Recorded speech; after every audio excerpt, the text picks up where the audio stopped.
Today, we are concluding season 2 of Finding Borders. We discuss some behind the scenes things that happened this season, some of our finest guests we had on, and also some very tragic news. But on the lighter sense, we also discuss what's up and coming for our podcast channel. Exactly. We're looking forward to season three. We're remembering where we've been in season two, and we're just reflecting on all our interviews with our guests. So, without any further ado, my name is Brendan Nell, My name is Llewellyn Fisser. and you are listening to Finding Borders. Roll intro. Season two, episode 12.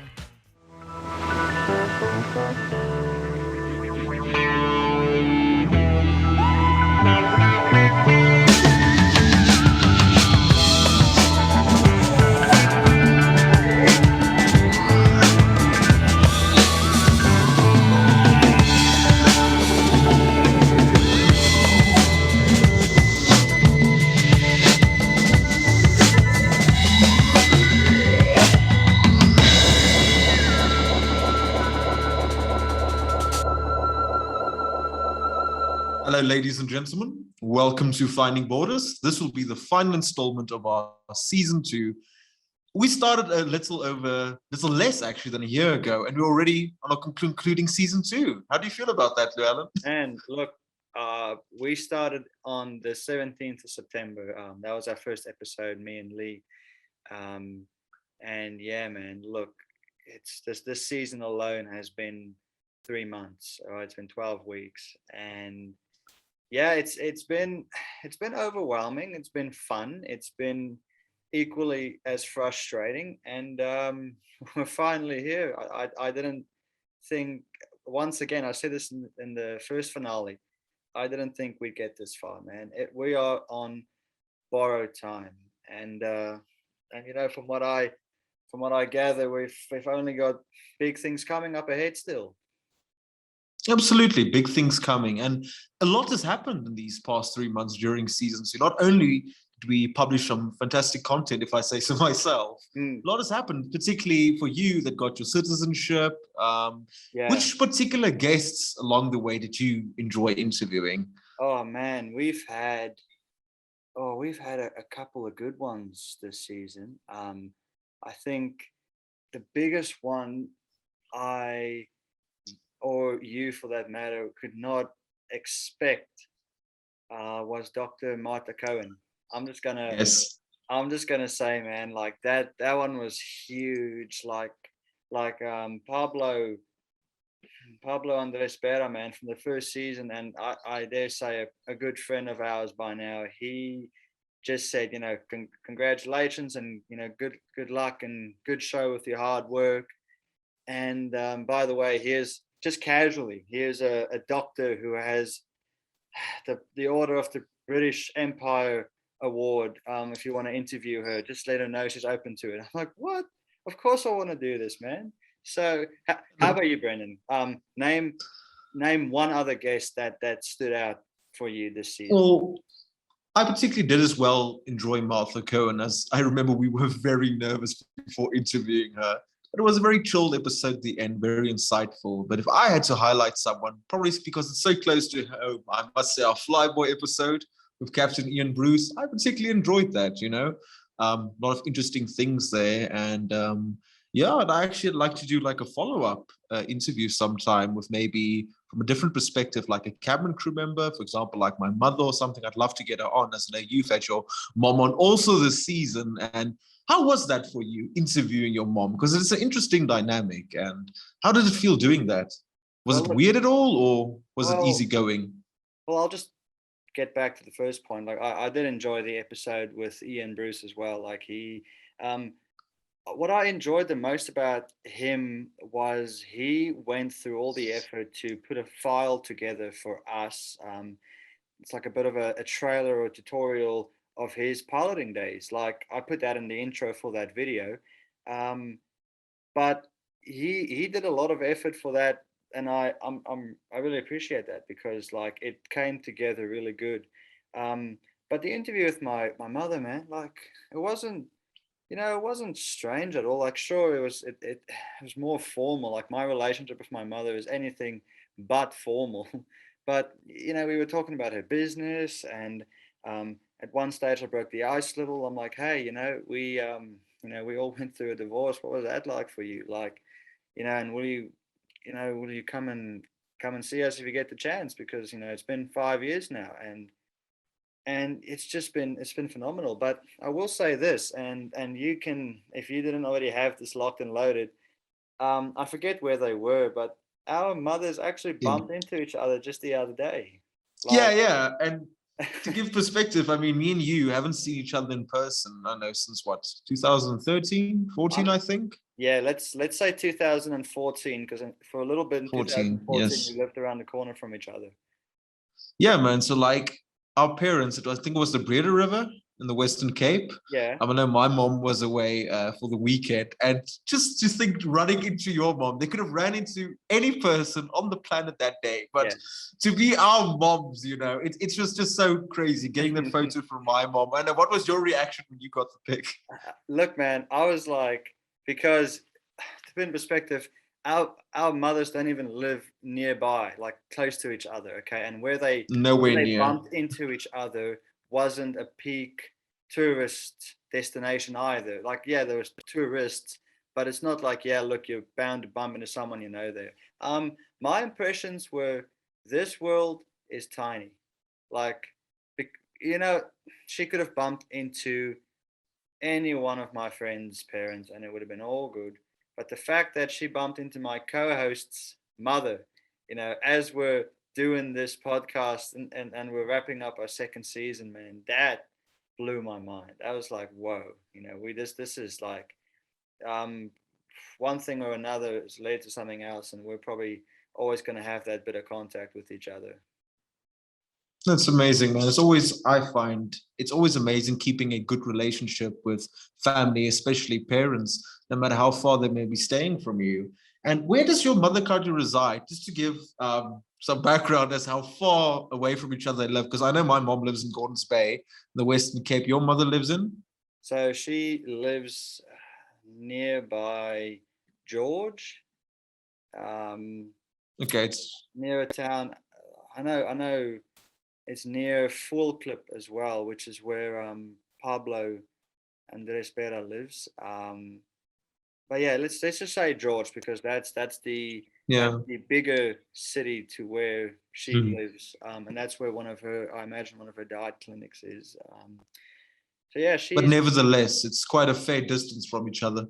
Oh yeah, yeah. From where you are in the West Cape till wherever George is it the West Cape as well, or the East? I should know this.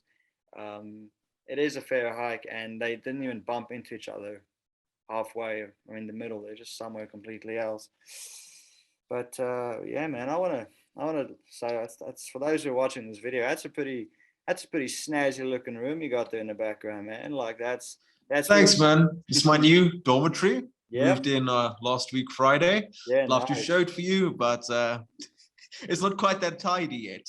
Yeah. No, that's fine, Still man. unpacking, and yeah, man, it's That's chilled. the And as I understand as well, new beginnings for you as well, as I believe you started a new job about a week ago. Am I right? Yeah, man. I've started with a local bank here. About This is my second week now, and it's been amazing. So the days go past really fast. You go, well, I'm starting. It's 9 o'clock, and then 10 minutes later, oh, it's 5 o'clock already. I'm out of here. Like, and that was like nuts. That was a great shift. Yeah, I'm learning stuff. It's still relevant to my course that I'm studying, because I'm at uni as well this year again. I'm studying accounting. So yeah, man. But that's your crib. That's where all the bitches are going to, and We hope. yeah, fingers crossed for you, man. So like, so you said you were postponed a week, man. So like, what's up with that? What gives?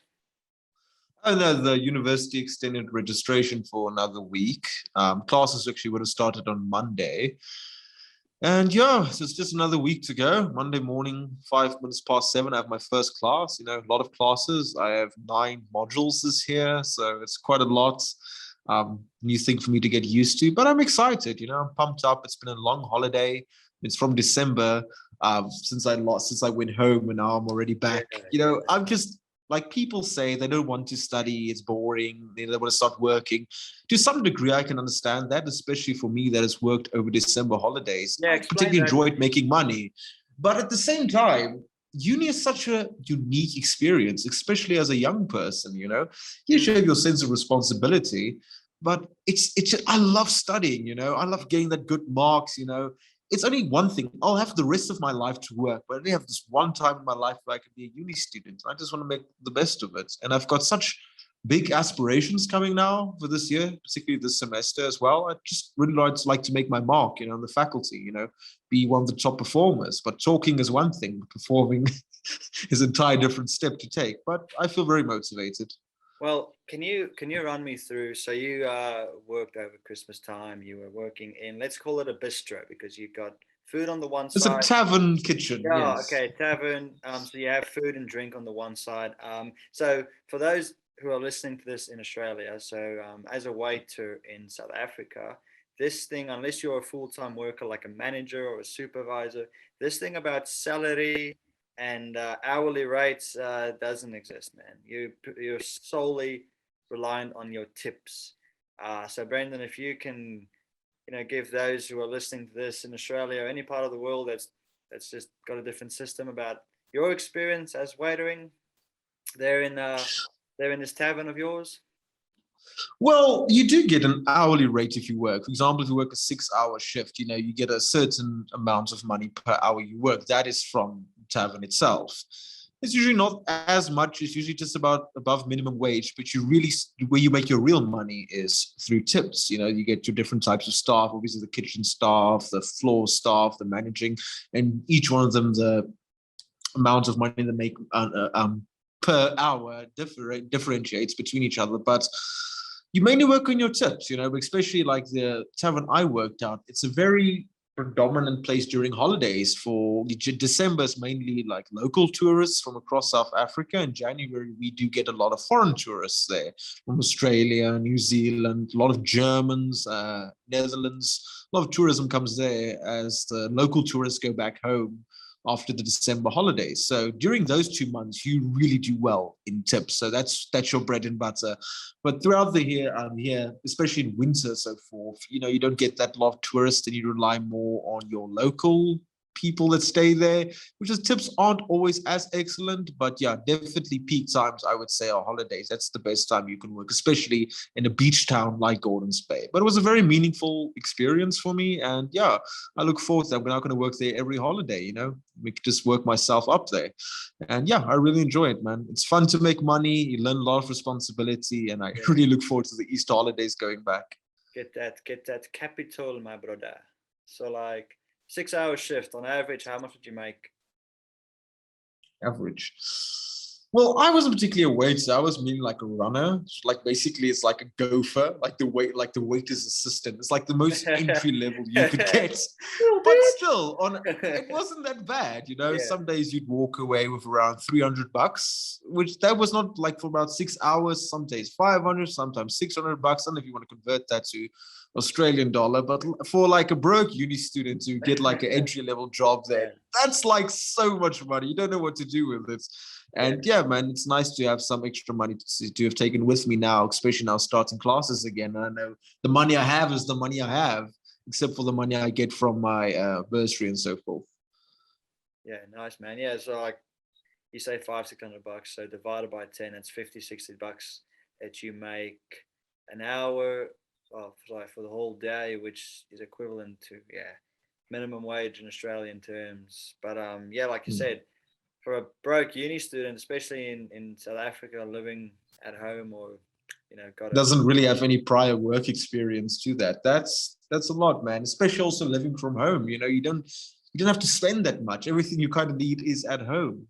That must not feel like a bunch of money, but I got paid in cash. And I feel like remembering some days, I kind of felt like that scene in Breaking Bad, where they have the storage room, and that big cube of money is just laying on it. It was nowhere near that, but you can imagine in my mind, that's what it felt like. That money you worked, earned for yourself. And nothing beats the after shift beer you drink, that cold beer, it just tastes better than any beer you've ever had, you know? I Nothing. know it's all in the mind, but if you work for something, I find just if any form of thing you get from it, you know, it means so much more. Man, it's nothing like an ice cold beer right after an ice cold beer.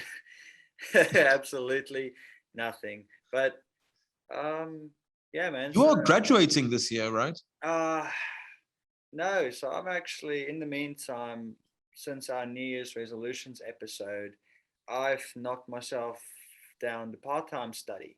So what that means Does that is take like an extra year then? it'll take an extra year. If I can pick up a Okay. summer subject or two, or a summer and then a winter subject, that'll take me, a year and a half. But yeah, just taking a step back, and I'm just otherwise, if I did any other way, and I can't attend my classes because we'll be in person, Yeah. I will not be able to carry the workload, especially if it's 4 subjects. Like this semester, I'm doing 2 subjects. Which reminds me, considering that episode, have you pursued any of your New Year's resolutions, man? With 2 months into 2K22, anything come to the surface? Quite honestly, I don't remember every New Year's resolution I made, so I must definitely go back and listen to that episode. But a lot of my goals and things I set out for myself were primarily university based, and for uni only starting really on Monday. I can only really start going for it on Monday. But there's a couple of things I want to try already that I've got some deadlines for, auditioning for stuff here and there. Can't say until I get it yet. But yeah, man, I can see myself achieving my goals. I think that's a big thing, you know. Definitely to manage your time, I think, is a big thing. And how much important has time become for you, especially balancing work and studies? Like, as how more valuable has it come for you, and what have you learned from it? Oh man, there are not enough hours in a day. Let me just tell you that. So I'm doing work, I'm doing study, which is no burden for me at all. I've been doing it for the last year now. Um, I think the hardest thing to do is to find time to do this podcast in between everything. So, um, for instance, there are times where we had to do an interview right before work, or there'd be times where we'd have to do an interview between um, two of my things happening. It could be work and then the gym or something like that. And then that's the easy part. Doing the interview is nothing. Like we can talk into a mic and that's that. But it's what goes on behind the scenes, man. So like we've this season we've been doing YouTube videos, which isn't hard because we just grab the video file from the meeting and put that into Premiere Pro. And then when that's done, we extract the audio from the video and then bam. Um, but what is going to be taking a lot more of our time is if we're going to be moving into like post production. So let's say we're doing Instagram Reels or TikToks or whatever, just to get the audience to grow. Like that's going to maybe take another couple of hours a week out of my time. So I think between you and I, it'll have to come down to us specializing in stuff. So you can be like Mr. Audio Engineer Man, and I can be Mr. Videographer Man, and we can just have meetings and make sure we're on the same page with stuff and spitball ideas. Say, hey, listen, this was pretty awful. Let's try something else. Or hey, this works. Let's go with it. And Absolutely.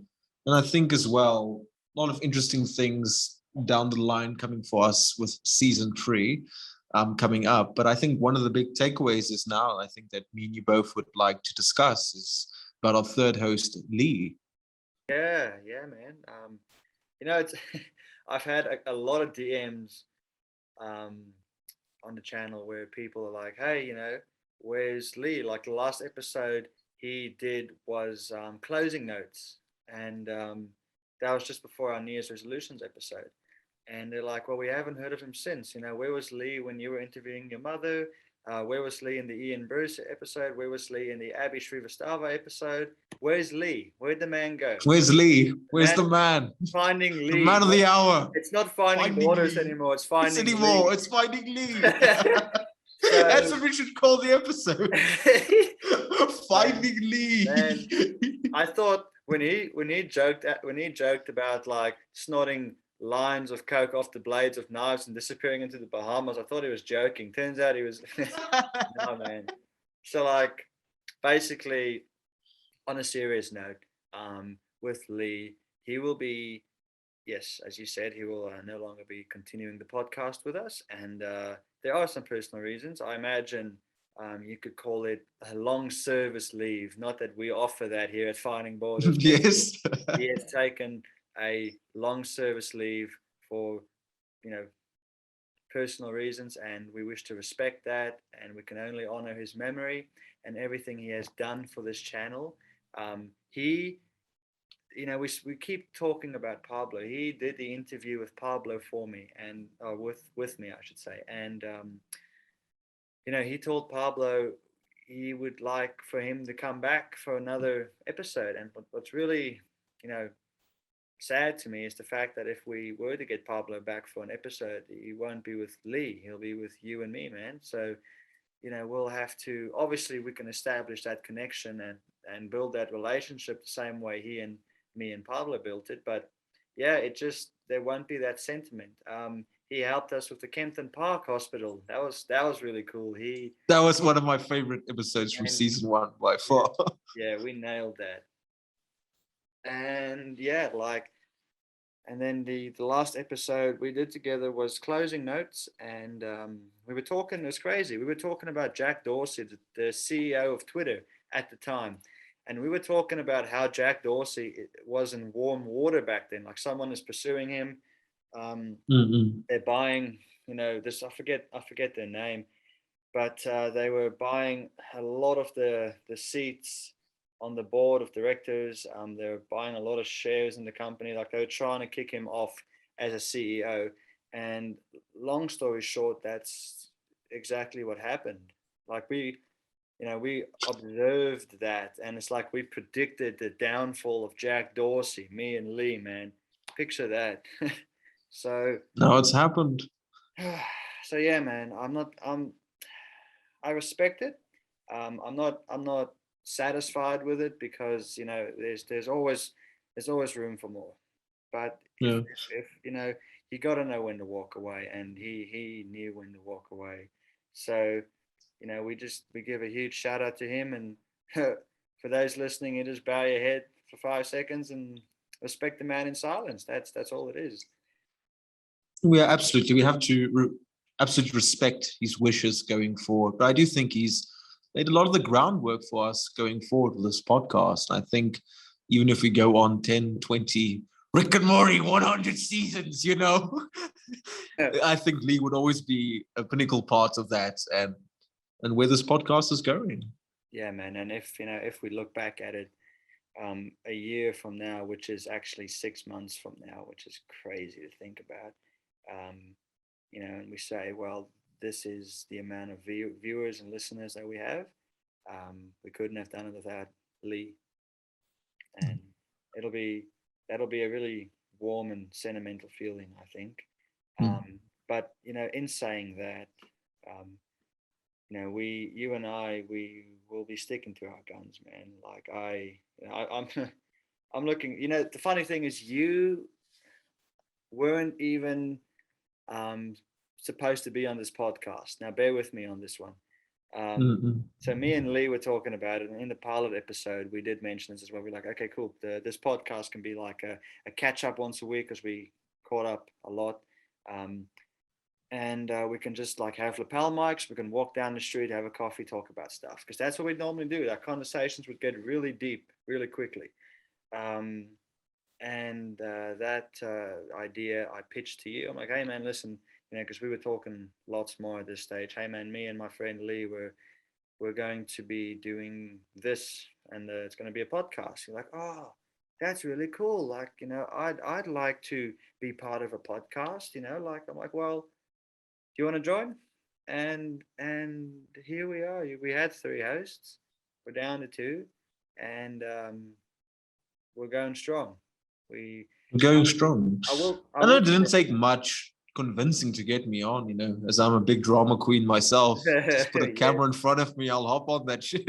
yeah, man. It's like a gun. You just point and shoot. That's all it is. But but yeah, like there were times even where I said, "Listen, man, yeah, I can't do this anymore. Like I'm tired. Like we're not getting what we want. It's been a long couple of weeks, and you're like, no, no, no, no, no, it's fine. I'll find us again. No, no, no, no, it's okay. We have to keep going, keep consistent. Um, you know, just keep the head up, and here we are.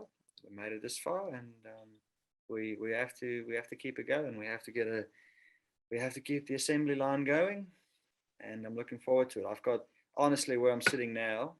I'm not sure about you. You might have a vision. I don't know where we're going to go season three, man. I I think that is exciting because like it can go Yes. any direction, and because we've had, and I've said this to you before, we've had a lot of home runs of curveballs. So we had a few guests we didn't even see coming, man, and they were really good guests too. Like Yeah, like Peter Hook, for example. oh It's hell one we yeah, can also definitely highlight from this yeah, season, yeah, oh yeah, What an interview that was, Learned a lot there. And I think even our last interview, it was like very quickly arranged and everything. We wanted to get him on for some time. We finally did it with Lance de Galade, which was yeah, our first Twitch streamer we had on. We had a lot of fun there talking about games. I felt that was by far one of our most easygoing episodes, just chilled. Because I think we've got such a knowledge regarding games and culture, geek culture in general. We didn't have to do a lot of preparation that we maybe do for other guests. So I think that's something I would also like to see a bit more of. So I mm, think you establish a certain type of audience, as Lance said in his previous episodes. These fixed audience listens to this. I think we vary quite a lot. We get a lot of different audiences. It's not particularly a fixed audience. One time we, for example, interview a doctor, then we interview, a model. We don't have a fixed thing going. So I like to see, but I think that's where the fun part comes in for this upcoming season. There's no predictability. You don't know what Finding Borders is going to do next, who are they going to interview next, and we've got some very interesting guests lined up. I won't spoil anything, but I think it's going to be a hell of a ride. yeah, man. There's always more. Like listen, I think the audience must listen to an episode and I think surely this is it. Surely these guys have exhausted their resources. Um, they have played their best hand. Certainly, there's nothing more they can give. The next episode's going to suck, and there were times where that was the case, where we had like a filler episode or we had something to keep. Yeah, yeah, yeah. But then there were times where I even went, what on earth, man? What? We did this? What? Um, so that's what I like to see happen. But I also like to see us in season three. I'd like to see us get themes. So like what I mean is Mm. we can do a set of episodes where we discuss music. We see if we can get like a musician on or a producer or some sort and Yeah. talk about music for 3 or 4 episodes. Not with the same person. If we could, that'd be great. But break it up into segments, and then we move from that into health. Now, for instance, but with health in particular, and I want you to, We got like a doctor, and I get you saying, for example, let's interview a nurse, maybe get a different perspective there. Third yeah, time round, we'll get somebody else, yeah, that works in the profession. It's the same as I think would be a good idea is now we've had Captain Ian Bruce, we can do like a fly series. He was episode 1, episode 2, Baby Be My Mom, which is a flight attendant, mm, cabin crew. The third one, we can get like a flight engineer. That's a completely different angle on how things are going. That could be one series by itself, and the health one.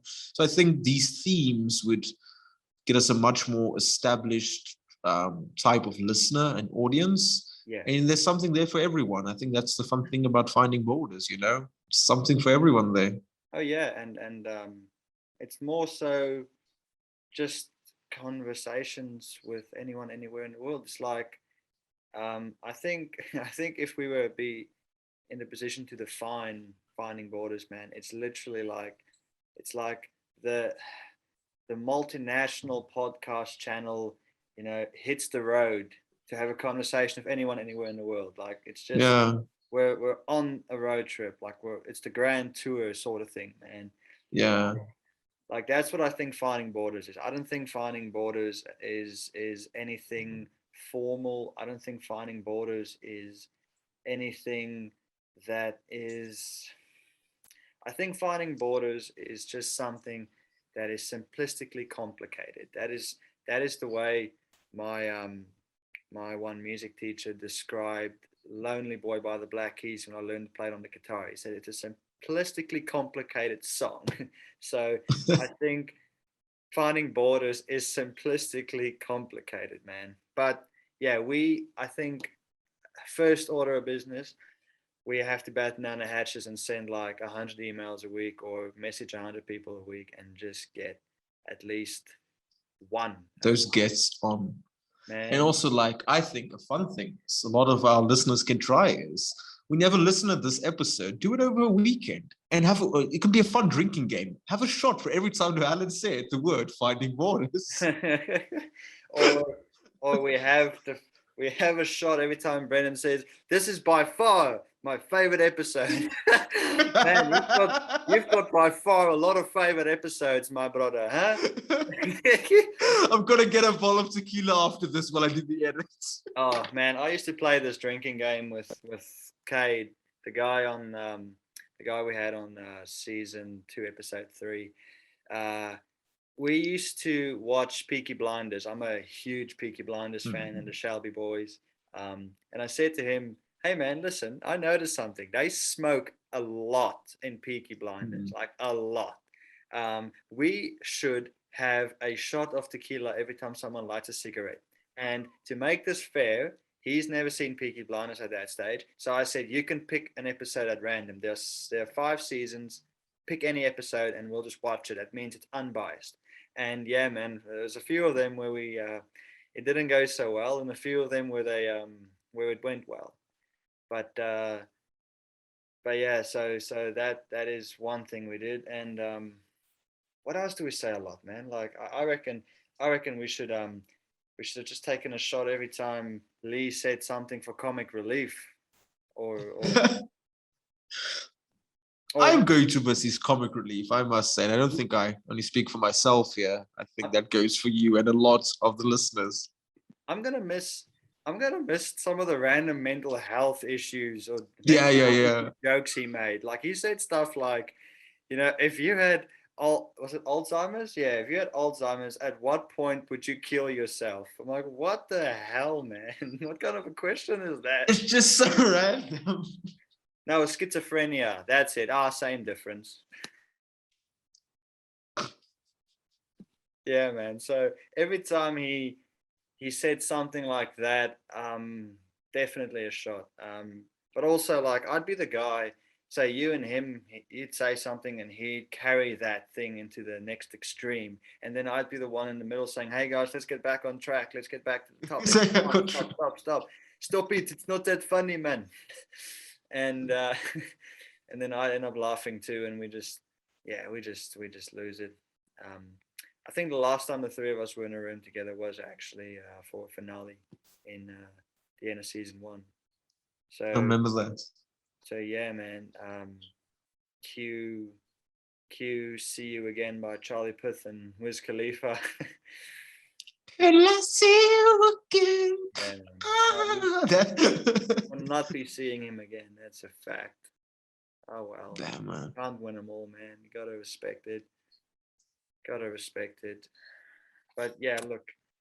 Next order of business, man. We gotta, like I said, we're breaking things up a little this season, and specializing. So yeah, you're going to be the guy that you already have been. You're going to be the guy editing our audio, and we're going to get you to publish it too. So I'll be the guy that does all the video stuff, and independently of you. Normally you would send me something and I touched up a little bit and put that in with my video. Mm-hmm.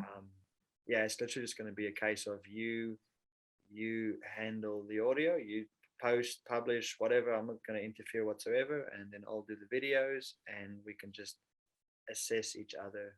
That's what I think it can be. And it can be fun. Like it's been this long. I still think you could you could benefit from using Adobe Audition. I really do. I keep saying this.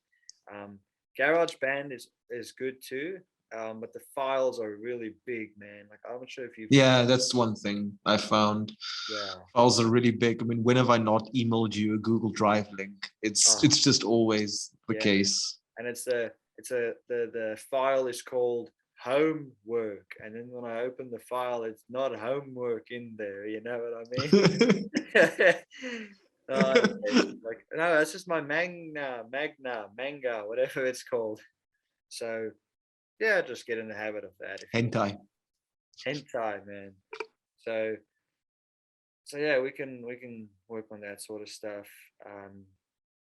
But I think it'll be fun. The next big thing is just going to be getting into reels and stuff.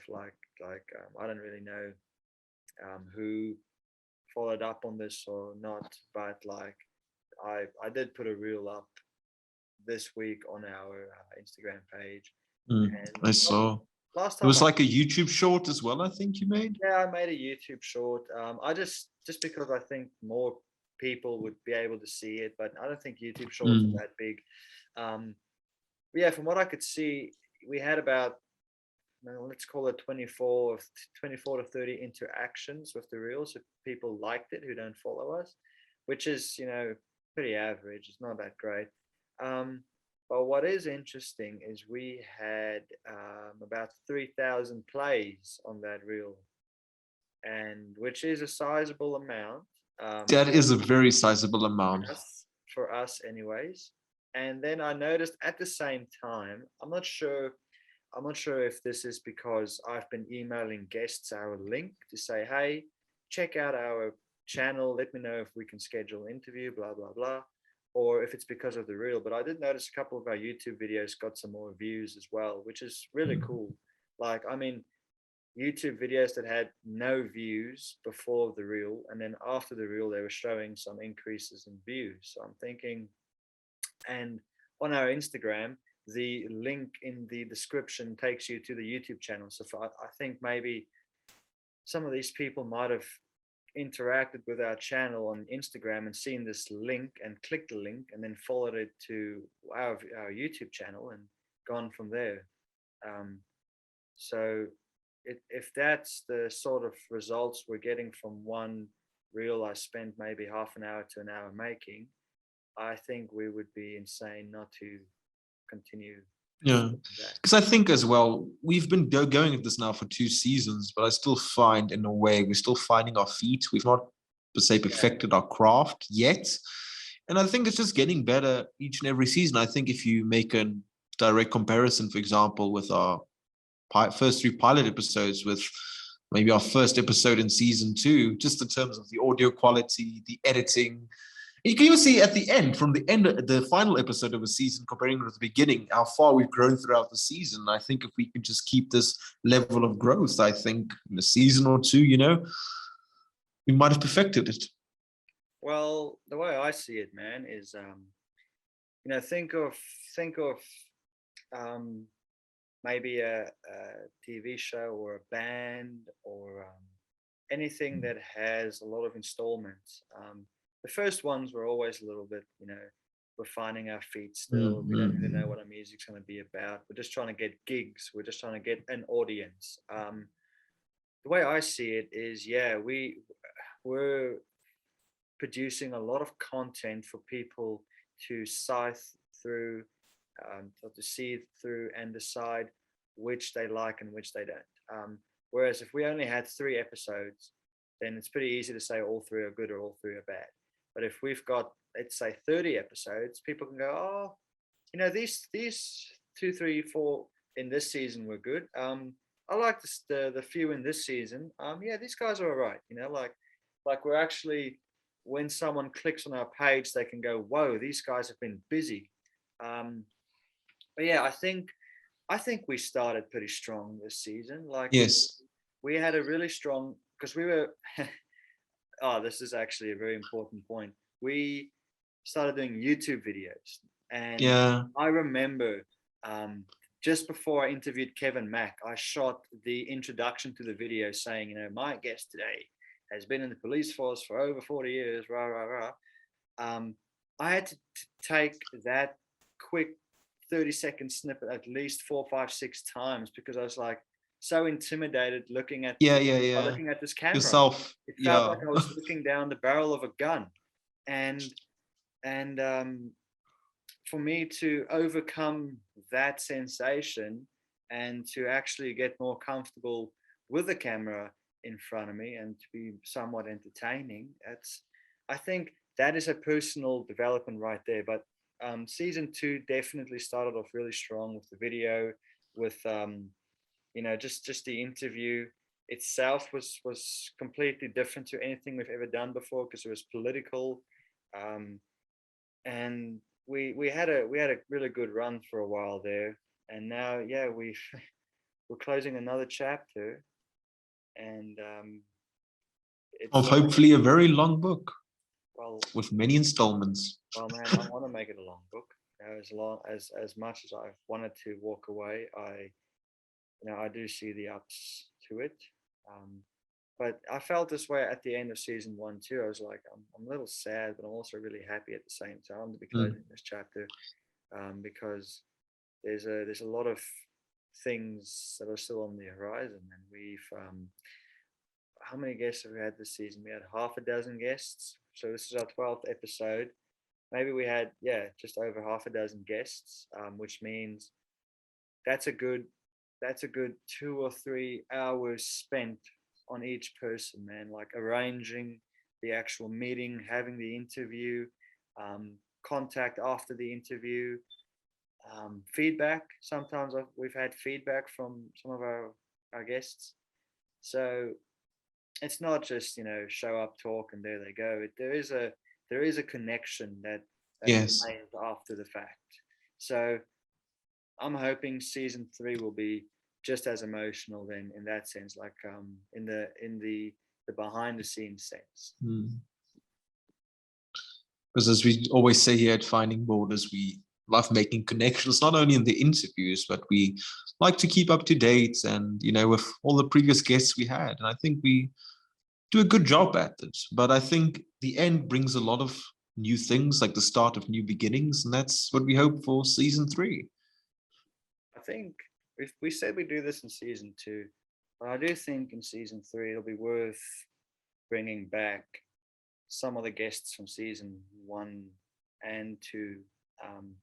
Not all of them, but I think Like maybe creating like a poll or something on Instagram. We can have like a vote. Have you seen those things on Instagram? It kind of looks like a tournament thing. And they like put the guests next to each other, this one versus this one. At the end, like they blank these out to get like a semi-final or final. We can like establish, what guests would people like to return from our listeners. I think that would be a cool thing, I think we can do something like that. Because I'd like to I just like to get some of them back for round 2, because round 1 just didn't have enough content in it, which is saying a lot, because we really went all out in that hour's conversation. So I do think for those who are able to come back, it wouldn't be a bad idea getting them in for another interview and seeing where that goes.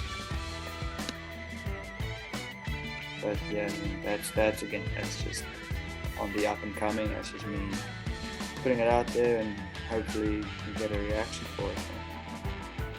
I think we will. And now, you want to conclude today's episode?